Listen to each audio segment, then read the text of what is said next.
विधानसभा चुनाव को लेकर सरगर्मी बढ़ती जा रही है। इस बीच खबर है, बड़ी खबर यह है कि ओलंपियन विनेश फोगाट, रेसलर विनेश फोगाट और बजरंग पूनिया ने मुलाकात की है राहुल गांधी से। उसके बाद कांग्रेस के महासचिव के.सी. वेणुगोपाल से मुलाकात की है। माना जा रहा है कि दोनों को हरियाणा विधानसभा में चुनाव लड़ाया जा सकता है कांग्रेस पार्टी की ओर से। इसके अलावा कई और नेताओं की मुलाकातें हुई हैं, इस पर चर्चा होगी। लेकिन बड़ी खबर यह है कि जिस तरह से पिछले दिनों विनेश फोगाट चर्चा में थी ओलंपिक खेलों में, जिस तरह उनको बाहर होना पड़ा वहां से, उसके बाद से ही ये चर्चाएं जोर पकड़ रही थी कि शायद यहां पर इस बार राजनीति में वो उतरे या फिर उनका राजनीति में चाहे वो चुनाव लड़कर या फिर सक्रिय भागीदारी हो उनकी। पिछले दिनों किसान आंदोलन में जो धरने पर बैठे किसान हैं उनके बीच भी गई और वहां भी किसानों से बातचीत की।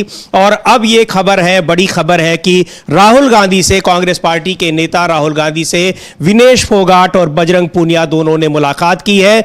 अभी कांग्रेस पार्टी की पहली सूची जारी नहीं हुई है। सूची को पिछले ये माना जा रहा है कि सूची तैयार है, लेकिन कुछ एक नामों को लेकर अभी बातें क्लियर नहीं हुई हैं, स्पष्ट नहीं हुई है, शायद इसीलिए रुकी हुई है। सूची रुके रहने का एक बड़ा कारण यह भी बताया जा रहा है, जो कैंडिडेट्स की सूची अभी तक जारी नहीं हो पाई है। हालांकि अभी किसी भी पार्टी ने, न तो भारतीय जनता पार्टी ने और न ही कांग्रेस पार्टी ने सूची जारी की है।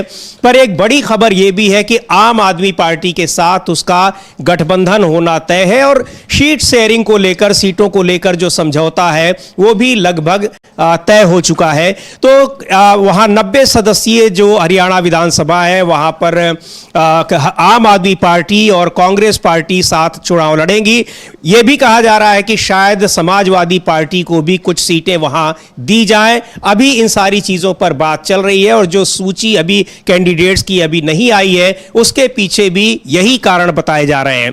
विनेश फोगाट और बजरंग पूनिया को लेकर जो चर्चाएं हैं, और निश्चित तौर पर ये अगर चुनाव लड़ती हैं, जिस तरह से विनेश फोगाट को ओलंपिक खेलों से बाहर होना पड़ा, देश भर में उनके प्रति सहानुभूति थी, दुनिया भर के खिलाड़ी उनके साथ इस मामले पर आए और सहानुभूति जताई, ये कहते हुए कि ये ठीक नहीं हुआ है विनेश फोगाट के खिलाफ। और अगर इसमें कायदे से जो ओलंपिक संघ है, भारतीय ओलंपिक संघ, उसने ठीक से पैरवी की होती तो शायद उनको उससे बाहर नहीं किया जाता और वो स्वर्ण पदक लेकर आती। बहरहाल पदक वो नहीं पाई, लेकिन उसके बाद जिस तरह से यहां उनका स्वागत किया गया विनेश फोगाट का दिल्ली में, हरियाणा में, और अब हरियाणा में अपने घर तक पहुंचने में उनको घंटों लग गए, ये सारी चीजें बता रही थी कि विनेश फोगाट को लेकर एक बड़ा जन समर्थन है।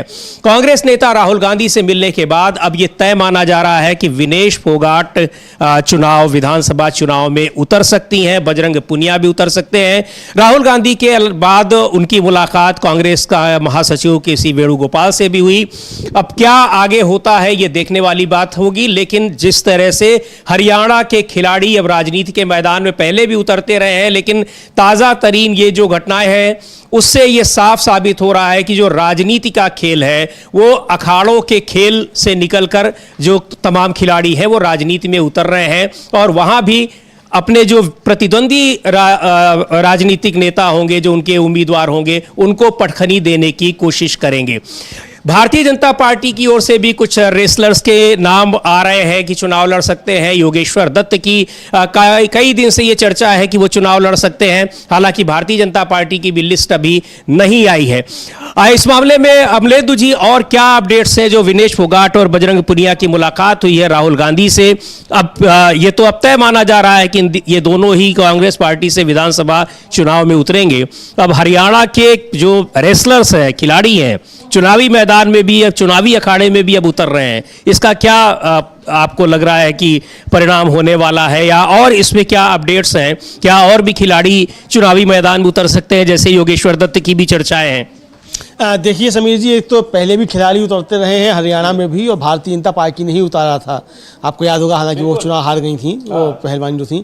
लेकिन विनेश फोगाट का इसलिए महत्वपूर्ण है, विनेश फोगाट जब चुनाव लड़ती है नहीं लड़ती है तो कांग्रेस को तय करना है और विनेश फोगाट को तय करना है। लेकिन विनेश फोगाट का आज मिलना के.सी. वेणुगोपाल से और राहुल गांधी से, इस पर ये साबित करता है कि कहीं ना कहीं अंदर कोई चीज़ पक रही है कांग्रेस में और विनेश फोगाट को लेकर के। हालांकि जब वो विनेश फोगाट आई थी लौट कर करके ओलंपिक्स से, तो जिस तरीके से उनका स्वागत हुआ, भूपेंद्र सिंह हुड्डा के पुत्र जो हैं वो दीपेंद्र सिंह हुड्डा जो अब लोकसभा के सदस्य हैं, वो जाकर के पहुँचे, उन्होंने जाकर उनको रिसीव किया विनेश फोगाट को, और उनके गांव तक जिस तरीके से स्वागत सत्कार हुआ विनेश फोगाट का।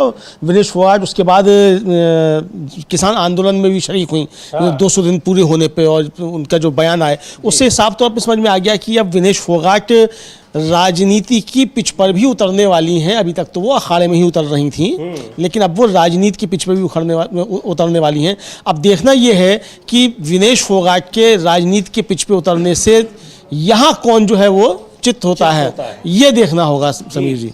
बिल्कुल, ये लेकिन हरियाणा विधानसभा चुनाव को लेकर जिस तरह से कांग्रेस की तैयारी चल रही है, रणनीति चल रही है, भारतीय जनता पार्टी की भी तैयारियां चल रही हैं, रणनीति चल रही है, लेकिन ये माना जा रहा है कि भारतीय जनता पार्टी वहां पर लगातार 2 बार से सत्ता में है। हालांकि पिछले चुनाव में उसको बहुमत नहीं मिला था, लेकिन सरकार बनाई थी, पर अब वो उसके खिलाफ एंटी इनकम्बेंसी दिखाई पड़ रही है, साफ तौर पर दिखाई पड़ रही है, और उसका जो फायदा है वो कांग्रेस को मिलता दिखाई पड़ रहा है। चुनाव के पहले ये साफ जाहिर हो रहा है। भारतीय जनता पार्टी के भीतर कई उथल पुथल भी मची हुई है, टिकटों को लेकर और तमाम चीजों को लेकर, यहां तक कि मुख्यमंत्री बदले जाने और प्रदेश अध्यक्ष बदले जाने के बाद से ही ये उथल पुथल मची हुई है और विरोध चल रहा है। अब जब टिकट वितरण की बात आई है, कैंडिडेट्स को टिकट देने की बात, तब वहां भी पार्टी के भीतर जो मनमुटाव है और विरोध है, एक दूसरे के प्रति जो दिक्कतें हैं, वो सारी चीजें अब सतह पर आती दिखाई पड़ रही हैं। अंतर विरोध कांग्रेस पार्टी के भीतर भी है, लेकिन ऐसा लग रहा है कि शायद इन अंतर विरोधों को दूर कर लिया गया है या फिर दूर कर लिया जाएगा, क्योंकि अभी तक क्या ऐसी कोई बड़ी जो मनमुटाव की खबरें हैं वो निकल कर बाहर नहीं आई हैं। बहरहाल ये चीजें चाहे कांग्रेस पार्टी की हो चाहे भारतीय जनता पार्टी की हो, पता तभी चलेंगी जब पहली सूची कम से कम आएगी, क्योंकि उसके बाद फिर जिनका नाम कटता है उनका विरोध देखने को मिलता है, जिनको मिला रहता है टिकट वो खुश दिखाई पड़ते हैं। यद्यपि कई बार विरोध के बाद ये सूची में बदलाव भी होता है, परिवर्तन भी होता है, लेकिन अभी जो महत्वपूर्ण बात यह है कि राहुल गांधी से मुलाकात की है विनेश फोगाट ने, बजरंग पुनिया ने, ये साफ अब दिखाई पड़ रहा है कि ये दोनों चुनावी मैदान में उतर सकते हैं, इसकी पूरी संभावना जताई जा रही है। राहुल गांधी इधर भी जम्मू कश्मीर के फिर दौरे पर हैं और जम्मू कश्मीर हरियाणा दोनों ही जगह विधानसभा के चुनाव होने वाले हैं। तारीख हरियाणा में बदल दी गई, मांग की जा रही थी भारतीय जनता पार्टी की ओर से, जो 1 अक्टूबर को चुनाव होने वाले थे, अब वो चुनाव 5 अक्टूबर को होंगे, और मतगणना भी 8 अक्टूबर को होगी, जो 4 अक्टूबर को होने वाली थी। जम्मू कश्मीर के चुनाव की वहां तो 3 चरणों में चुनाव हो रहे हैं, लेकिन मतगणना वहां भी अब 8 अक्टूबर को होगी। अब